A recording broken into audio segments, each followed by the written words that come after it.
66 Reasons Why Your Mental Health Disorder Makes You Just Normal. Hello, welcome to Newsflash by Amy. Have you been diagnosed with a mental health disorder, or do you know someone who has? Well, I have been diagnosed, and I know a whole lot of people who have been diagnosed as well. Do you walk around thinking you are the only one with a problem among your peers and family? Well, I don't, because, newsflash, you are just as normal as over 900 million other people suffering from mental health disorders all over the world. And that's more than the population of some continents. You and I have a large family. You are not alone, my friend. In this video, I'm going to give you 66 reasons and more why you should go on with your life and enjoy every moment to the fullest. Because mental health disorder is not a disease, but a condition that comes with peculiar times, and what more time could be more peculiar than the times we are in? Our collective struggles as people over these past few years have been overwhelming. Economically, politically, socially, and most of all mentally, we've all faced challenges that tested our resilience. Remember the haunting images of mass casualties on TV, the crushing loneliness of isolation, and the deep uncertainty about what tomorrow would bring during the COVID-19 pandemic. For over 6 months, life felt suspended in fear, with many relying on government palliatives just to get by. The universe probably has PTSD from those experiences. And yet, up till today, the world seems to be grappling with one challenge after another, doesn't it? Take the ongoing war in Ukraine. It's heartbreaking to think about the millions of lives disrupted by violence, displacement, and trauma. And as if that's not enough, new conflicts in places like Sudan and the Middle East are adding to the already staggering global toll. Can you imagine the fear and uncertainty people in those regions must feel? For those living through it, the mental health impacts, such as rising anxiety, depression, and PTSD, can be absolutely overwhelming. And then there's the economy. Let's be honest, how many of us have felt the pinch lately? Inflation is driving up prices, supply chain disruptions are still a thing, and unemployment rates continue to climb. Many countries are still reeling from the economic blow of the COVID-19 pandemic, struggling to stabilize and recover. For everyday people, this translates to job insecurity, financial strain, and, you guessed it, more stress and anxiety. So, what can we do? These challenges may feel overwhelming, but recognizing the connections between conflicts, economic instability, and mental health is the first step toward change.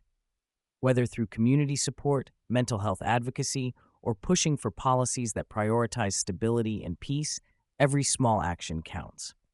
What do you think? Are these problems something we can tackle together, or do they require deeper systemic overhauls? Now, let's take a walk through the disorders so that you and I can know where and how we belong to this new normal community. Mental health disorders encompass a wide range of conditions that affect mood, thinking, and behavior. And I can tell you for a fact that everyone in the world has one or two irregular moods and behaviors. While some have been identified and tagged, many more are still being researched into. Let's start with our most popular one. Anxiety disorders. We all have anxiety issues, I am sure. Everyone gets anxious at one time or the other. But then, there are variants. Generalized anxiety disorder, GD. Imagine your brain is a hyperactive squirrel that just can't stop running through its endless stash of what-ifs. What if I left the stove on? What if the universe collapses? GAD is like carrying a mental backpack full of worry rocks about everything, from the mundane, did I send that email? To the cosmic, what if gravity stops working? It's exhausting, but hey, you're probably super prepared for any worst-case scenario. Except everyone freezes when they do happen. Panic disorder. Panic disorder is like having your body decide completely unprompted to throw a surprise "we're dying" party. Heart racing? Check. Sweaty palms? Check. Sudden terror out of nowhere? Yep. It's like your body's alarm system goes off when there's no fire. Just a microwave ding. Thanks, brain. Social anxiety disorder. Ever rehearse a conversation before and after it happens? Welcome to social anxiety disorder. It's like carrying an inner critic who insists everyone is judging you. Said hi, weird? That'll haunt you for hours. But then, you're also the reigning champion of overthinking small talk. Gold medal. Specific phobias. Spiders, heights, clowns. Why clowns, though? Specific phobias are like having your brain scream, run, at oddly specific triggers. Your logical self is like, chill, it's just a spider, but your fear says, nope, we're moving to a spider-free planet. Agoraphobia. Agoraphobia is like being trapped in an ongoing game of the floor is lava, except the lava is any place you can't escape from easily. Crowded mall? Nope. Open field? Double nope. But at least you've probably got a solid delivery service set up by now. Separation anxiety disorder. Separation anxiety disorder is like being the ultimate clingy bestie. Whether it's a partner, parent, or even a pet, the thought of being apart feels like the world's most dramatic soap opera. Wait, where are you going? Forever. Oh, just the grocery store. Cool, cool. Okay, that's all on anxiety for now. Let's dive into the world of mood disorders. I'm not even in a good mood today, I swear. Major depressive disorder, MDD. Imagine a dark rain cloud parking itself over your head and refusing to leave, no matter how many sunny days come your way. MDD is like your brain's motivational speaker quit and was replaced by Eeyore. Why bother becomes your catchphrase, and even your favorite things feel like chores. But the being like this helps you to master the art of binge watching in blankets. Bipolar disorder. Okay, this isn't fun. Bipolar disorder is like riding the world's most unpredictable roller coaster. One moment, you're on top of the world with grand ideas, time to write a novel in one night, and the next, you're sinking into a pit of despair. What novel? Life is meaningless. It's exhausting, but also makes you the friend with really interesting stories. Persistent depressive disorder, dysthymia. Think of dysthymia as MDD's quieter, sulky cousin. It's not a full-on downpour, just constant gray skies. You might not feel completely hopeless, but you're also never quite happy. It's like life gave you a soundtrack, and it's permanently stuck on sad elevator music. It is always giving Billie Eilish. Cyclothymic disorder. Cyclothymic disorder is like bipolar's mood-swingy younger sibling. Your highs and lows don't hit extreme levels, but they still keep you guessing. One week you're convinced you're a genius, the next you can't even find your keys. It's unpredictable, and maybe that's what makes life really interesting. Anyways, don't we all have mood swings from time to time? I was really sad some seconds ago. Obsessive-compulsive and related disorders. Okay, here we go. Obsessive-compulsive disorder, OCD. OCD is like having a bossy inner voice that insists, do it again, just to be sure. The voice is definitely my wife's. Touch the doorknob? Better wash your hands. Wash them? Maybe wash them again. It's a constant battle between what if and that's fine. But hey, if cleanliness were an Olympic sport, you'd probably medal. Body dysmorphic disorder, BDD. BDD is like having a magnifying mirror glued to your brain that points out every tiny flaw and then zooms in for dramatic effect. Spent 2 hours agonizing over a pimple no one else noticed? Classic BDD. It's exhausting, but you probably know more about lighting angles than a professional photographer. Hoarding disorder. I am very sure my wife has this too. Hoarding disorder is like being the ultimate collector of everything. Every item has sentimental value, even that broken blender from 2008. You never know when you might need it, right? Our house definitely looks like an extreme treasure hunt, but at least we've got options. Trichotillomania, hair-pulling disorder. Reasons why everyone should go bald like me. Imagine your hands and hair are frenemies. They just can't stop pulling at each other. Trichotillomania is like your fingers have a mind of their own, and before you know it, you're missing strands. It's frustrating, but then, newsflash, you've got a solid collection of hats. And I am telling you, everyone has got something. Excoriation, picking disorder. Excoriation is like your brain whispering, just one more little pick, until you've gone too far. That tiny blemish, it's now a full excavation site. It's tough to stop. However, on the bright side, you've got an eye for detail that archaeologists would really envy. Trauma and stressor-related disorders. Okay, I am so sorry, but we still have to aware. Post-traumatic stress disorder, PTSD. PTSD is like your brain keeps rerunning the world's worst movie, but you're the main character and can't leave the theater. Loud noises, flashback. Crowded space, flashback. It's as though your survival instincts are stuck in overdrive, yelling, danger, even when you're safe. But hey, you've developed a hyper-awareness that would make a spy jealous. Acute stress disorder. Imagine PTSD's over-the-top cousin who crashes into your life right after a traumatic event, throwing chaos everywhere. Acute stress disorder is like your brain waving its hands in panic, saying, too much, too soon. But the good news? It often fades with time, like an overly dramatic houseguest who eventually packs up and leaves. Adjustment disorders. Adjustment disorder is like your brain tripping over life's curveballs. Got a new job, breakup, move to a new city? Instead of rolling with it, your emotions decide to throw a mini rebellion. It's not forever, but in the moment, even small changes feel like life is playing hard mode. Reactive attachment disorder. RAD is like trying to connect with others while your brain insists, nope, don't trust them. It's what happens when early relationships didn't feel safe, so now forming new ones feels like building a bridge out of paper. But don't we all have issues building new relationships? We all do. Dissociative disorders. Dissociative identity disorder, DID. DID is like hosting a party in your own mind, but nobody tells you who's on the guest list. One moment you're yourself, the next someone else inside you takes the wheel. It's less split personality and more mental team project, but not everyone's on the same page. On the bright side, you're never really alone, and sometimes one of your alters might have skills you didn't know you had. Dissociative amnesia. Dissociative amnesia is like your brain suddenly hitting delete on specific memories, but without asking for permission. What happened last Tuesday? No clue. How'd I get here? Beats me. It's frustrating, but at least you're spared awkward flashbacks about embarrassing moments, unless someone else fills you in. Depersonalization, derealization disorder. Ever feel like you're watching your life as if it's a TV show you're not really part of? That's depersonalization. Or maybe everything around you feels fake, like you're living inside a poorly rendered video game. That's derealization. Together, they're like your brain deciding to take a step back from reality and say, is this real life or just fantasy? Cue the existential crisis, because I was literally forced into early marriage. Who gets married at 40? Somatic symptom and related disorders. Somatic symptom disorder.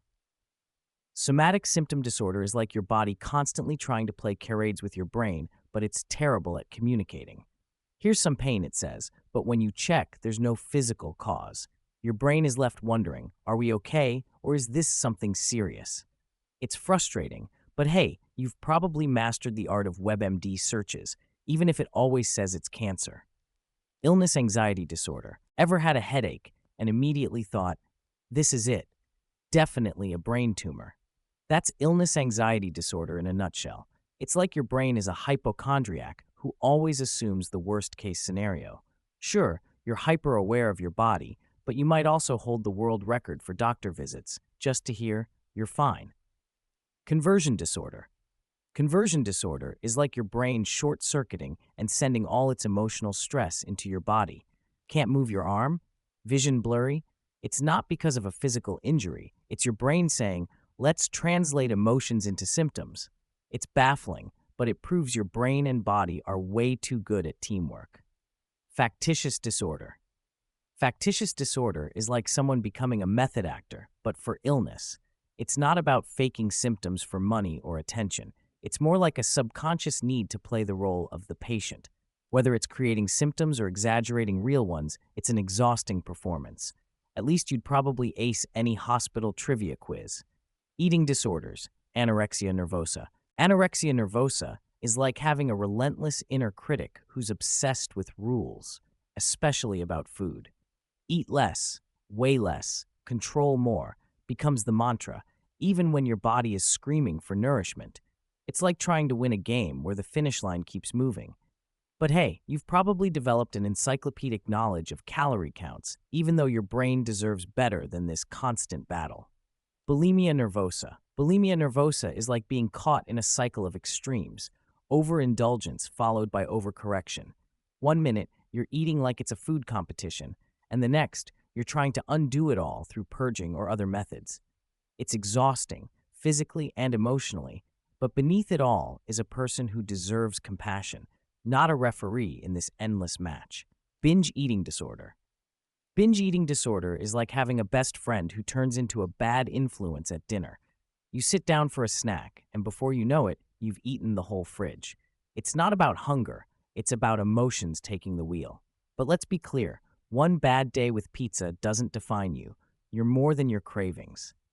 Avoidant restrictive food intake disorder, ARFID. ARFID is like being a picky eater, but on steroids. It's not just about not liking broccoli, it's about textures, smells, and the sheer anxiety some foods can cause.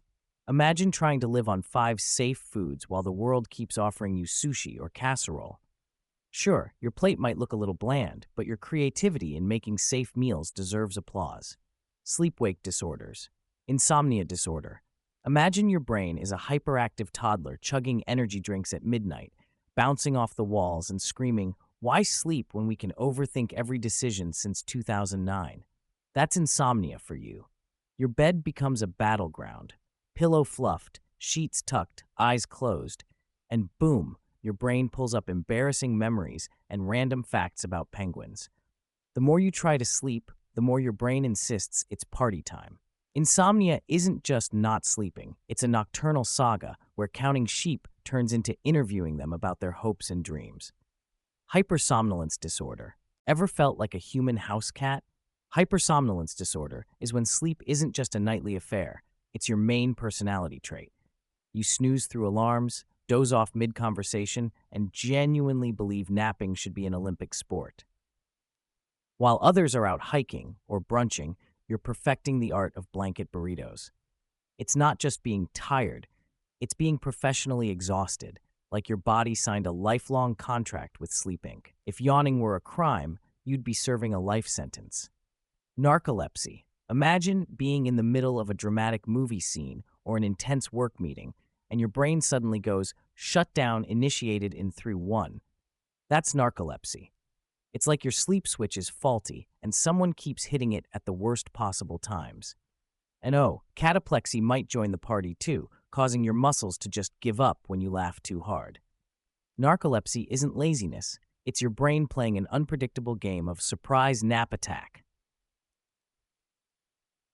Obstructive sleep apnea. Welcome to the nocturnal concert known as sleep apnea, starring you as the lead snorer. Basically, your airway decides to play peekaboo while you sleep, leaving you gasping for air like you just ran a marathon in your dreams.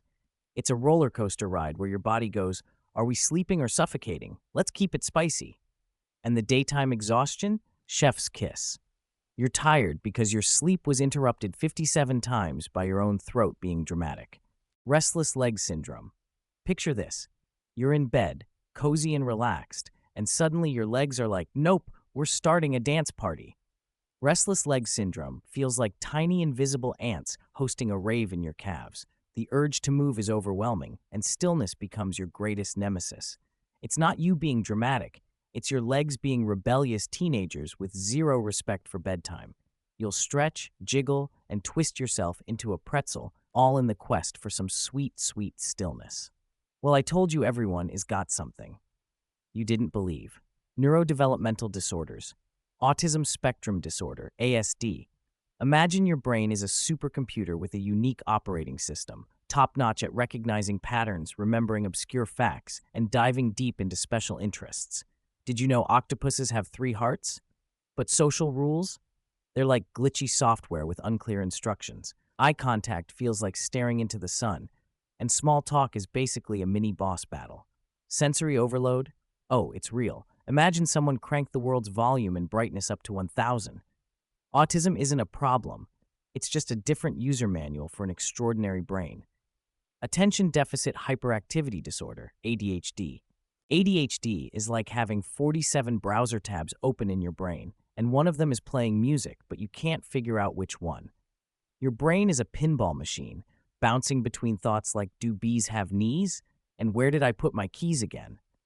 Hyperfocus mode exists, but only on very specific things, like a video game, not your 57 unanswered emails.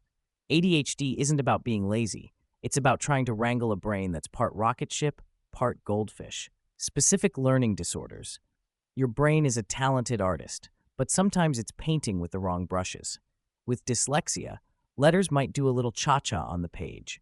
With dyscalculia, numbers might feel like mysterious alien symbols. And dysgraphia? That's when handwriting looks like ancient hieroglyphics drawn during an earthquake. But here's the thing. Specific learning disorders don't mean someone isn't smart. They just learn differently. Sometimes, the brain takes a scenic route to reach the same destination. Intellectual disability. Think of learning as climbing a ladder. For some, it's just a slower climb, with extra time spent on each step. Intellectual disability doesn't mean someone can't reach the top. It just means they might need a little more support, patience, and encouragement along the way. They have their own strengths, talents, and ways of seeing the world. And honestly, sometimes slowing down helps everyone notice things others might miss. Communication disorders. Imagine your brain is trying to send a perfectly crafted text message, but autocorrect keeps changing the words, or the signal keeps dropping. Communication disorders can affect speaking, understanding, or expressing thoughts clearly. Whether it's stuttering, struggling with word order, or searching for the right words, it's not about intelligence. It's like having a fantastic library in your brain, but the librarian sometimes misplaces the books. Patience and a good listening ear go a long way. Motor disorders, e.g., Tourette syndrome. Your body is like a car with a mind of its own, occasionally honking the horn or flashing the headlights without your permission. With Tourette syndrome, tics, like sudden movements or sounds, pop up unexpectedly. It's not voluntary, and no, telling someone to just stop doesn't work, if only it were that simple. Motor disorders are like your brain occasionally hitting the surprise button on your body's remote control. But hey, everyone's brain has its quirks. Some are just a little more expressive. Brains are wild, wonderful places, aren't they? Personality disorders. Borderline personality disorder, BPD. Imagine your emotions are a roller coaster, but not the fun kind, the hold on to your lunch kind. One moment, you're on cloud nine. The next, you're plummeting into an emotional freefall because someone didn't text back with an emoji. Relationships feel like dramatic soap operas with plot twists every hour. Abandonment, your ultimate nemesis. People with BPD feel everything extra: love, anger, sadness. It's all dialed up to 11. But hey, with the right support, that emotional roller coaster can become more of a gentle Ferris wheel. Antisocial personality disorder, ASPD. Rules, laws, social norms, meh, optional suggestions at best. ASPD is like being in a video game where everyone else plays by the rules, but you've discovered cheat codes. Guilt and empathy don't quite register the same way. And charm? Oh, it's there. Enough to make anyone believe you've got everything under control. But beneath the smooth talk and calculated moves, ASPD often involves a deep disconnect from consequences. It's not about being evil. It's about brains wired differently for risk and reward. Narcissistic personality disorder, NPD. Welcome to the Me Show, starring me. People with NPD have a grand sense of self-importance, an unquenchable thirst for admiration, and an allergy to criticism. Deep down, though, there's often a fragile self-esteem bubble waiting to pop. Compliments are oxygen, and being ignored feels like an existential crisis. But here's the kicker. Beneath the bravado, there's often a person who's deeply afraid they're not enough. Plot twist, huh? Histrionic personality disorder. Imagine life is a stage, and you're the star performer. Every conversation, every moment, every grocery store trip is an opportunity for drama. With histrionic personality disorder, emotions are big, reactions are bigger, and attention, oh, it's non-negotiable. If eyes aren't on you, are you even real? But hey, it's not just about seeking attention. It's about desperately wanting to feel valued and seen. Life with HPD is basically one long reality TV show, and you're both the star and the audience. Avoidant personality disorder. Social situations feel like walking through a minefield of potential embarrassment. Every interaction is analyzed, overanalyzed, and then reanalyzed again. With avoidant personality disorder, fear of rejection isn't just a passing worry, it's a constant, looming thundercloud. Compliments? Suspicious. Criticism? Soul-crushing. You want connection, but the risk of humiliation feels monumental. But here's the thing. People with APD are often incredibly thoughtful and caring, once they feel safe enough to let you in. Dependent personality disorder. Imagine being stuck on a two-person tandem bike, but you refuse to pedal unless someone else is in charge of steering, braking, and, well, everything. People with dependent personality disorder rely heavily on others for decisions, support, and even basic reassurance. Independence feels like a horror movie plotline. Fear of abandonment? Oh, it's strong. But here's the twist. They're often some of the most loyal and kind-hearted people you'll ever meet. They just need a confidence boost to pedal solo sometimes. Obsessive compulsive personality disorder, OCPD. Perfection. The unreachable horizon that OCPD chases with relentless determination. Rules, lists, and organization aren't just helpful, they're sacred. Flexibility, creativity, those sound like chaos in disguise. OCPD isn't about intrusive thoughts, like OCD. It's about order, control, and an overwhelming need to do things just right. Deadlines are tightropes and mistakes are disasters. But hey, if you ever need someone to alphabetize your spice rack by flavor profile, they're your go-to person. Psychotic disorders. Schizophrenia. Imagine your brain is a TV, but someone stole the remote and left the volume on max while flipping through static, horror movies, and the Weather Channel all at once. Schizophrenia can come with hallucinations. Who's whispering my name? Delusions. The pigeons are government spies. And disorganized thoughts. Wait, where was I going with this? Reality becomes a slippery slope, and trusting your own senses feels like trying to juggle jelly.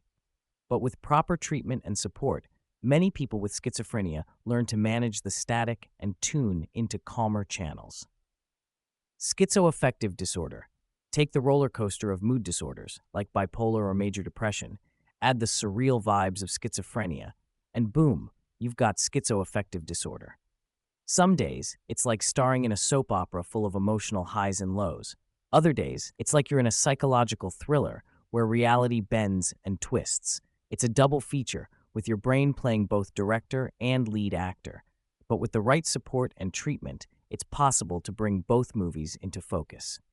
Brief psychotic disorder. Imagine your brain decided to throw a surprise rave party without your permission. Flashing lights, loud noises, and reality doing the Macarena. Brief psychotic disorder comes on suddenly, often after a huge stressor, surprise, emotional meltdown incoming, and brings hallucinations, delusions, and confusion to the dance floor. But here's the thing, it's brief. Like a wild storm, it comes and goes quickly, often resolving in less than a month. Think of it as a psychological thunderstorm, intense, loud, but temporary. Delusional disorder. Ever been absolutely convinced of something everyone else insists isn't true? That's delusional disorder. Whether it's believing you're a secret royal, your neighbor is plotting your downfall, or your mailman is leaving coded messages in your bills, it feels real. Unlike other psychotic disorders, you're generally functioning fine in day-to-day life, except for that one belief. It's like your brain locked onto a plot twist in a movie and refuses to accept any alternate ending. But hey, everyone's reality has its quirks, right? Substance-related and addictive disorders. Alcohol use disorder. Imagine alcohol is that friend who's super fun at parties, but overstays their welcome, eats all your snacks, and sets your couch on fire. At first, it's just a drink here, a drink there, but over time, this friend starts showing up uninvited every night. Alcohol use disorder isn't just about drinking too much. It's about your brain rewiring itself to think, I need this to function. Hangovers become your unofficial alarm clock, and saying just one more feels like negotiating with a toddler. It's a slippery slope, but recovery can rebuild that burned couch and your life. Cannabis use disorder. Cannabis is often marketed as the chill plant, a laid-back buddy who's all about vibes and couch snuggles. But sometimes, that chill buddy becomes too clingy.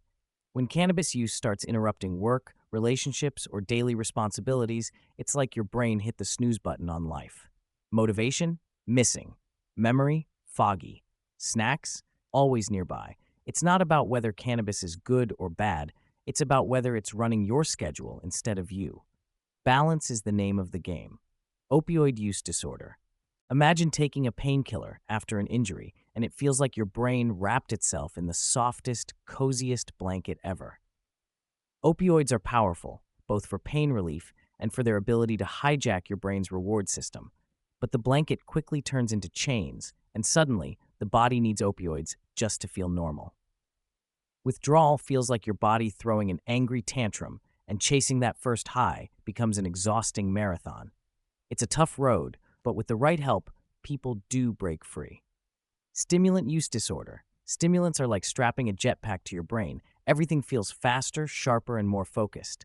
Productivity? Sky high. Appetite? Who needs food? Sleep? For the weak. But eventually that jetpack runs out of fuel, and the crash is brutal. Over time, the brain starts relying on those stimulants just to function normally, and stopping feels like trying to run a marathon in cement shoes. The highs are high, but the lows hit like a meteor. Recovery is about finding that balance without the jetpack. Gambling disorder. Ah, gambling, a thrilling roller coaster of I'm gonna win big, followed by or lose my rent money. With gambling disorder, your brain's reward system becomes an overexcited puppy chasing a treat that's always just out of reach. Wins feel euphoric, losses sting hard, but the cycle keeps spinning like the roulette wheel. It's not just about losing money, it's about losing control. The good news? With support, that wheel can stop spinning, and financial and emotional recovery is possible. Addiction isn't about weakness or lack of willpower, it's about a brain caught in a loop. But loops can be broken, and healing is always within reach. Neurocognitive disorders. Alzheimer's disease. Imagine your brain is a library, and Alzheimer's is a mischievous book thief sneaking in and swiping the most important volumes, starting with recent memories. Where are my keys? Wait, what day is it? At first, it's little things, forgetting names, appointments, or why you walked into a room. Over time, even long-term memories and familiar faces start slipping away. It's like your brain's filing cabinet is stuck open, and papers are flying everywhere. But here's the thing. Beneath all that confusion and forgetfulness, the person is still there, and love, kindness, and patience can always reach them. Vascular neurocognitive disorder. If Alzheimer's is a book thief, vascular dementia is like a series of tiny power outages in your brain. Each stroke or blood flow issue leaves a little oops spot behind, and these spots add up over time. The result? Memory hiccups, confusion, and decision-making that feels like trying to do calculus underwater. Sometimes it's sudden, sometimes it sneaks up gradually, but the cause is the same. Your brain isn't getting the smooth, uninterrupted blood supply it needs. Managing vascular health is key. Think of it as brain fuel maintenance. Frontotemporal neurocognitive disorder. Your brain has a control room managing emotions, behavior, and speech. In frontotemporal disorder, the control room starts flickering like a broken neon sign. Maybe you say something wildly inappropriate at dinner. Did I just say that out loud? Or you can't stop yourself from eating every cookie in the jar. Language can start to fade too, making conversations feel like playing charades with broken clues. It's not acting out or being rude, it's the brain's wiring misfiring. Understanding and compassion go a long way here. Lewy body dementia. Imagine Alzheimer's and Parkinson's had a chaotic, unpredictable cousin. That's Lewy body dementia. One day, everything seems fine. The next, it's like someone shook up your brain like a snow globe. Hallucinations. Who let those imaginary cats in here? Movement problems. Why does walking feel like a tricky dance routine? And memory fog all come and go in a random pattern. The brain's dopamine and acetylcholine systems are on the fritz, and those sneaky Lewy bodies, clumps of proteins, are the culprits. It's a roller coaster, but support and routine can bring some calm to the ride. Impulse control and conduct disorders. Oppositional defiant disorder, ODD. Imagine every conversation feels like a courtroom drama, and you're the star defense attorney. Objection. I will not clean my room. Kids, and sometimes teens with ODD, have a knack for arguing, defying authority, and saying no with the conviction of a Hollywood villain. It's not just typical childhood rebellion. It's a consistent pattern of anger, irritability, and a serious allergy to rules. But beneath that defiance is often a kiddo struggling with emotions they can't quite express. Patience, structure, and a sprinkle of humor go a long way. Conduct disorder. Think of conduct disorder as ODD's older, more intense cousin. Rules? Meh. Authority figures? Double meh. People with conduct disorder might engage in behaviors like lying, bullying, fighting, or even law-breaking activities. It's not just being a bad kid, it's often rooted in deeper struggles like trauma, neglect, or emotional dysregulation. Empathy might not come naturally, but it's not impossible to nurture. Early intervention, support, and strong role models can make a huge difference. Intermittent explosive disorder, IED. Boom, no, it's not fireworks, it's an emotional explosion. With IED, small frustrations, someone ate the last cookie, can trigger big outbursts. It's like having a tiny, overly sensitive volcano inside your chest that erupts with little warning. People with IED often feel instant regret after their blowups, but in the heat of the moment, self-control feels impossible. Therapy, coping strategies, and recognizing early signs of an eruption can help turn those volcanic meltdowns into manageable sparks. Kleptomania. It's not about needing the item, it's about the rush of taking it. Kleptomania is like having an itch in your brain that only stealing something, often unnecessary or trivial, can scratch. The guilt afterward? Oh, it's there, but the compulsion often wins in the moment. It's not about being a criminal mastermind. It's about struggling with an impulse that feels impossible to resist. Treatment can help dial down that itch and replace it with healthier coping mechanisms. Pyromania. Fire is fascinating. It dances, it glows, it's warm. But for someone with pyromania, that fascination becomes an irresistible urge. Lighting fires isn't about causing harm or destruction. It's about the thrill and satisfaction of watching flames flicker. But of course, playing with fire, literally, comes with big consequences. Pyromania isn't just playing with matches, it's a psychological compulsion. Therapy, supervision, and addressing the root causes are key to putting out this metaphorical and literal fire. That is not the end of what brain and the mind have in store for us. In fact, researchers are looking into more behavioral and mood patterns, and, I promise you, by the end of the year, 2025, everyone will probably get their own slice of the mental health cake. So, my dear family and friend, what have you got? Let me know in the comments section.